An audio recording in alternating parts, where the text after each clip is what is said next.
Well, here we have the finishing of our second swale, which is really a hugel-trench, I think. But we've basically made a trench, and I pulled out about 1 foot, so I've been separating the soil. I learned this from Elaine Ingham. So we've got topsoil that has a lot of good organisms in it, in addition to the carbohydrates that are in the soil from the plant roots, and the plant roots themselves are good carbon for the soil. So we also have the subsoil over here, which is parent material, basically smaller bits of sand, silt, and clay. And the smaller bits of rock are the sand, silt, and clay that make this up. And it's mostly silt and clay. But that's what I've done here. And a lot of people do terracing. We've got a high point here, and it slopes downward. So we've made it on contour, or at least tried to. It's very hard because it's so flat, but it does have a slight pitch to it this way.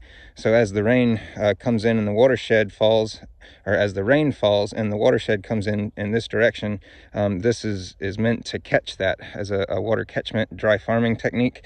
And we've also put some carbon in the bottom. So what we're doing here is broad forking 14 inches down, and I've also gone about 12 inches, which is the length of a shovel, into the parent material below the O horizon, which is the dark soil that you see. And there's not a lot of homogenization between the two, so there's a compaction layer right there. So what the carbon here is basically going to act as water retention and food for the microbes that I put down here. I put some leaf debris, and then I soaked it in compost and vermicast, and that's what we've got here. And I'm putting that in the bottom, along with just some compost that I've been making, and some paper waste that you see here. That's fungal foods basically.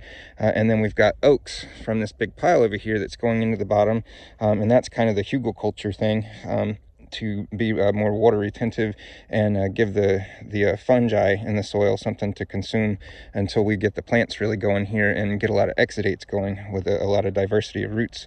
So this is the gist. I'm leaving the subsoil over here to act as like bricks, you know. So we could buy bricks and terrace this in that way, but instead of doing bricks, we've just got the parent material, which is just sand, silt, and clay, same as the bricks.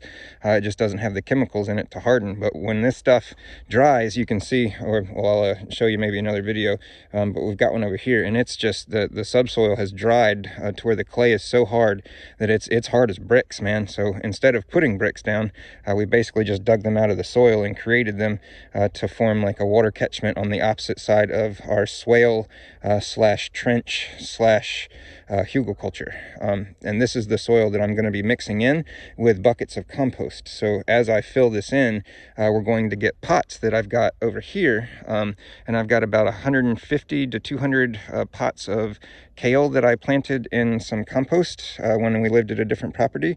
And so I brought my compost with me basically, and that was the best way to do it, is with roots. So now we've got plants that are established in 2-gallon pots that we're going to be putting into these trenches. And I've already got one done over here so I can show you. But that basically puts the compost in a pretty decent amount, and I'm mixing in the topsoil with this, and then the organisms will homogenize it a little bit better over time. But this is basically homogenizing it as I go by mixing it in different layers, which is pretty cool, I think. Guys, we're recreating forest soils basically. And when I put the grass in here, I put it in upside down so that the carbon matter from the organic matter, the grass and everything, can actually contribute to the organic matter in the soil. As it decomposes, this stuff will, all this vegetation here, if I turn this upside down, it becomes worm food very quickly, and it won't come back and start growing again. So that's basically putting in worm food, just like I am putting fungi food in with putting the logs and the paper material and all the leaf debris. So yeah, this is what it looks like when it's all done, for the most part. And this is, I ran out of straw. I meant to cut more and just never did, but it kind of looks cool like this. It's got cardboard underneath to block a lot of the bramble, and then I got smart and brought my lawnmower out here and just mowed around so I wouldn't have to deal with the bramble getting me in the knees when I kneel down to plant things. But I put a lot of native grasses in between that you see here, so between every potted kale plant. So this is compost, basically 2 gallons of compost with kale planted in it, that I put in as a pot, and then I filled in the topsoil that I dug out, that's over here, like you see on the bottom of the roots, and mixed that in. And then I planted a lot of different stuff in here. I did another video, so I won't go too in depth here, but I'm pretty excited about these grasses. They're very ornamental as well. They've got purple tassels at the top. When they form seeds, it's purple. It's pretty cool. And it's a native, and it's regenerative, and it's mycorrhizae friendly. So lots of good stuff going on, man. I really think this is just going to be awesome. And again, this is the clay and how hard it dries. I mean, it forms a brick, so we don't need to buy bricks if we can just pull them out from underneath the plants. You know, it's compacted sand, silt, and clay, and it's I did a texture test. Most of it was clay. Actually, it was 50% almost silt and clay. It was hard to tell how much clay was in it, actually, because there was the layer was so thick. You know, it's very unusual to see that thick. At least for me, I live in eastern North Carolina, and I'm coming from Wilmington, so I didn't see that much. Now we've moved in 40 minutes west, and to have that much of a difference is pretty significant. But this is farm soil, so there's no telling. Somebody could have brought in something, but it didn't look like it because there was biochar underneath. But yeah, that's a different story. Lots of talk about geology and layers in here.